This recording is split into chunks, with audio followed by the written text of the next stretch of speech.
Welcome back to Breaking Ground. I'm Siddharth Talia and I'm joined right now by prominent psephologist Jay Mrug as well to give us an insight in the build-up to counting day tomorrow. And now we're focusing on some of the key seats where the Aam Aadmi Party has put up some of its prominent faces in the Gujarat polls. It's evident from the exit poll so far that the Aam Aadmi Party is expected to make significant inroads in its electoral debut in a state assembly election in Gujarat. And this is according to the Times Now ETG poll, which gives a 24% vote share that the Aam Aadmi Party might be able to corner. But how significant is this going to be in terms of seats in the assembly? Will this really translate into electoral success in terms of seats? That's the big question. Will the Aam Aadmi Party get a firm foothold or just a tentative toehold? Now let's in fact take a look at some seats where the Aam Aadmi Party has the maximum prospects of winning and what the EMR exit poll actually says, the ETG exit poll actually says about the possible prospects for the AAP in each of these seats. So let's in fact go, Jay, to Katargam, where the chief of the Aam Aadmi Party in the state of Gujarat, Mr. Gopal Italia, someone who's no stranger to controversy in recent times, is being fielded for. And there, the ETG exit poll actually predicts a close bipolar fight between the Aam Aadmi Party and the BJP, not a clear victory. Absolutely. Now, Mr. Vinubhai Moradia, the opponent from the BJP, actually has a lot of good traction on the ground himself. He's seen somebody who can, get things done with the establishment. So, a lot of businessmen prefer that. Here's an upstart. And that's the reason, in spite of all the aura around the success of Pas and Surat was the place where they first succeeded, it's still turning out to be a neck-and-neck fight and not a one-way landslide.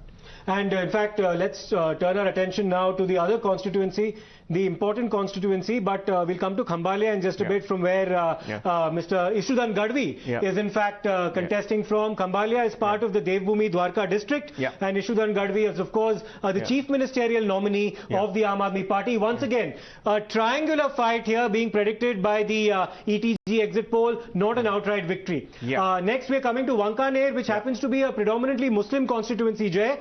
And this is where the Congress is fielding a Muslim candidate, Mr. Mohammad Pirzada. Vikram Sorani is a contestant from the AAP, but the BJP has been predicted to be leading as per the exit poll. Now very fascinating. Actually, last time round, Mr. Pirzada won by a narrow margin. Mr. Somani was defeated by a Kohli candidate, an independent, sort of propped up to cut his votes. This time, the AAP has also propped up a very prominent Kohli leader, Mr. Vikram Sorani. But it appears that if this is true, then he is equally cutting into the Congress votes, which is getting the BJP to win. And why not an outright victory being predicted by the exit poll for Ishudan Gadvi? He's the chief ministerial face after all in Khambhalia. So why do you think that's the case? See, the incumbent sitting MLA, Mr. Vikram Bhai Madam of the Congress, he's an Ahir. There's a sizable Ahir community in Khambhalia. And he's also a local strongman. See, it's a dynastic political family. His niece, Poonam Ben Madam, she used to contest from there. Then she went from Jamnagar, contested on the BJP ticket. So it's like a very well-entrenched political family with a good community backup. So that's making it difficult. In fact, let's look at some of the other key seats where the AAP has fielded candidates. This is, of course, the constituency of Rajkot East. And the Aam Aadmi Party has fielded Rahul Bhuva, but here again, Jay, it's the BJP that's expected to be leading. That's the exit poll projection. Now what the BJP has done here is they've actually fielded Mr. Umesh Kangad, who is an Ahir again. Now it's very interesting. The Ahirs are not a dominant community in Rajkot East, but Mr. Kangad is a very old political player, known to have a good rapport, often muscle his way along with other communities. That sort of calculation seems to have given the BJP an edge. Okay, we look at some of the other seats where the Aam Aadmi Party expects to do well. This is, of course, Garyadhar constituency, where the Aam Aadmi Party, one of the few seats where ETG projects that the Aam Aadmi Party might actually lead and perhaps even register an outright victory. Why could that be the case? Absolutely. Now, during the COVID lockdown, the AAP actually was very strategic. It used a huge NGO network to penetrate Saurashtra. It's been a long work for them. Now, among those, all the relief works carried out by that network, he's a doctor. Dr. Sudhir Waghani actually did a lot of Samaritan type work during the COVID lockdown. So in a way, he became a brand ambassador of that effort and eventually of the AAP. He is always rated as one clear winning candidate by any party, BJP, Congress, AAP, that yes, we know he's winning. So that's very clear. So this is one seat that the Aam Aadmi Party can, in fact, he's a COVID Samaritan. Bhavnagar West is another seat where the Aam Aadmi Party expects to do well. Its candidate is Raju Solanki, and the BJP here again expected to do well in this seat at the cost of the AAP. Now the BJP's candidate is the Education Minister, Mr. Jeetu Bhai Waghani. He is a Patidar. Now this is a seat which actually illustrates the political deftness with which the AAP has handled its candidate selection. Okay, he is a Solanki, he is a Koli. Okay, and BJP has their own Koli leader, Purushottam Solanki, who is actually contesting from Bhavnagar rural. So the AAP has actually tried to dent by putting up a younger Koli leader and cut into the youth vote. Let's turn our attention to another constituency where the Aam Aadmi Party is banking to do well. That's the Varacha Road constituency, and here again it's a bipolar fight between the AAP and the BJP. So you have Kishore Kanani, Alpesh Kathiria of the AAP, and this is a close relative of the VHP leader, Mr. Praveen Togadia. This is Praful Togadia. So Praful Togadia has been associated with the Congress, and the AAP, as I said, there's a turnout drop in Varacha Road. So we really don't know if AAP is pulled out the voters. Another important constituency, Shaira, this is something that you mentioned yesterday, where there's a BJP rebel candidate who's in the fray, and here, despite the fact that there's been a rebellion within the BJP ranks, the BJP is expected to lead. No, it's very interesting.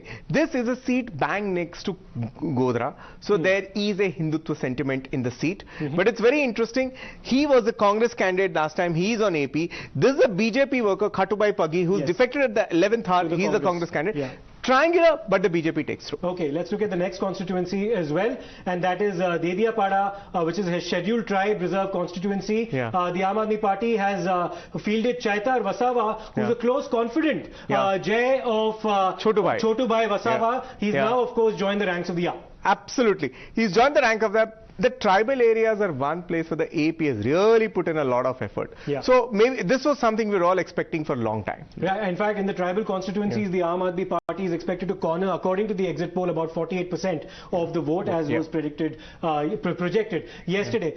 Now we have some takeaways as well. So what does this all really bode for in terms of the AAP's prospects in tomorrow's counting? Now the vote share gains on the part of the Aam Aadmi Party, which is projected to be around 24%, are not getting converted into a seat share. So they're not able to translate an impressive vote share into a proportionate number of seats. No clear leads in any of the key contests and projections, including, of course, the chief ministerial face, Khambalia, Mr. Ishudan Gadvi, or Katargram Gopal Italia. Even high-profile candidates locked in close contests. Those are the people that we just referred to just a couple of minutes ago. And of course, some of the other takeaways also include the fact that the Aam Aadmi Party, despite its electoral debut and an impressive vote share, they have not been able to even register with some confidence a sentiment that their most prominent faces, Mr. Italia as well as Mr. Gadvi, might actually sail through to victories. So that's another concern. See, if you uniform all across without a focus, you really can't convert. That's exactly what's happened. The to Aam Aadmi Party seat tally seems unlikely to make it to double digits. As per the projections, it's somewhere between 6 to 16 seats. That's a median of about 11, Jay. Do you see that mark being breached? Is it possible? Not possible unless we see some focused effort. 4 to 11 seats predicted in poll of polls may be a distant cry. So once again, that underlines the fact that even though you've registered an approximate vote share of about 20 to 24%, you're only going so far in terms of the number of seats that you're likely to win. So let's in fact do a deep dive into Khambalia, which is the constituency of Isudan Gadvi. He's the AAP's chief ministerial face. This is part of Devbhumi Dwarka, the district. And this is also important because ultimately it's a prestige battle for the AAP. If your chief ministerial candidate actually loses from where he's contesting, it's a big blow in terms of the impression that you're conveying. Let's in fact also listen into what Arvind Kejriwal had said in the build-up to the campaign, where he said that I'm giving it to you in writing that some of the AAP's prominent faces will sweep through this election. Will that sentiment actually hold on the ground tomorrow once counting begins? में आम आदमी party की सरकार बन रही है, ये आज आप नोट कर लीजिए, भविष्यवाणी सही होगी। पॉजिटिव है, नई पार्टी है, नई पार्टी ने एंट्री की है और कह रहे थे कि बीजेपी जो है गढ़ है इन लोगों का, तो इतनी कोई 15%, 20% वोट शेयर पहली बार अगर कोई पार्टी जाए तो बड़ी बात है. Well, let me get in a word from our colleague Rishabh as well, who's been tracking the prospects of the Aam Aadmi Party very closely during this election campaign. Rishabh, from what the exit polls now reveal, some of the prominent faces of the AAP who are in the fray, including Mr. Ishudan Gadvi, the chief ministerial candidate, as well as Mr. Gopal Italia, the party chief, they might, at least as per the exit polls, struggle to actually hold on to the seats that they're contesting from. Definitely, Siddharth. We were there in Katargam, we were there in Varcha Road also, where Alpesh Kathiria is contesting, or Gopal Italia who is contesting from Katargam, or Ishudan Gadvi who is contesting from Kambalia. While in Varcha Road, definitely Alpesh Kathiria has a good popularity. When it comes to his opponent from BJP. Katargam, as our exit poll is showing, might go the way the exit poll is showing. Gopal Italia, while he's very famous or very popular on social media, on ground he's getting a tough fight from BJP. I have with us a few people here who have seen the campaign. They're the voters from Ahmedabad also. Let's try and talk to them and Siddharth understand what a local voter thinks of the campaign of Aam Aadmi Party. Sir, आप यहाँ पर हैं, आपने अहमदाबाद में election देखा, आपने vote भी किया होगा. क्या लगता है आम आदमी पार्टी जो आज MCD जीती है, 15 साल से MCD में बीजेपी का कब्जा था, आज आम आदमी पार्टी ने उनको डिथ्रोन किया है.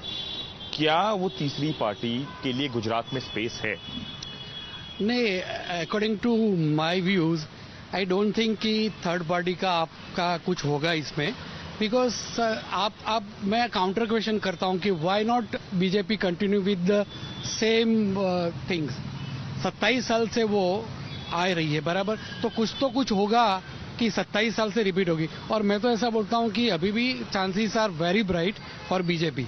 नहीं, वो समझ में आ रहा है, एग्जिट पोल भी दिखा रहा है कि बीजेपी अच्छा कर सकती है, लेकिन आम आदमी पार्टी ने जो प्रोमिसेस की, क्या वो रेजोनेट करते हैं आप लोगों के बीच में? Right, we'll come back to those bites from some of the people that Rishabh is interviewing, but Charu Pragya, spokesperson of the BJP, joins us on the panel, as does Ms. Huda Zariwala as well for her perspective. Ms. Pragya, coming to you first. Of course, we're speaking shortly after the MCD results are out, but a completely different playing field as far as Gujarat is concerned. The Aam Aadmi Party, as per the exit poll projections, might not necessarily convert the impressive 2024 vote share that it's likely to get into seats. What's your perspective on this? Yes, I agree with you, and in fact, I think even giving them that much of a vote share is being very optimistic and hoping for more than what seems to be a possibility, according to me, for tomorrow. I think this is going to be BJP's best ever performance in the state of Gujarat, both in terms of vote share and winning seats. So let's wait and watch how tomorrow unfolds. In any case, I believe that ours is a party which has shown that pro-incumbency is a thing. We have been turning tides for elections and changing the way elections go, whether it was Uttarakhand or Uttar Pradesh or Manipur.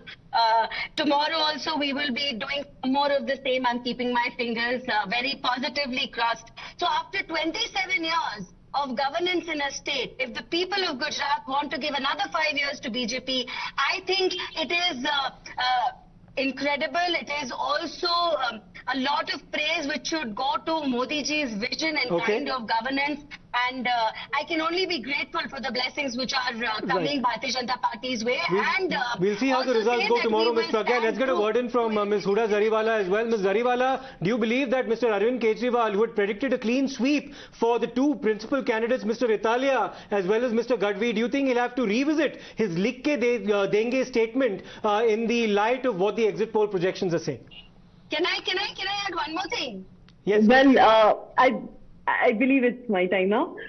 Yes, Well, please go. Arvind Kejriwal ji has certainly managed to rattle BJP by entering in Gujarat, which is supposedly the stronghold of the BJP, like you rightly mentioned, for the past 27 years.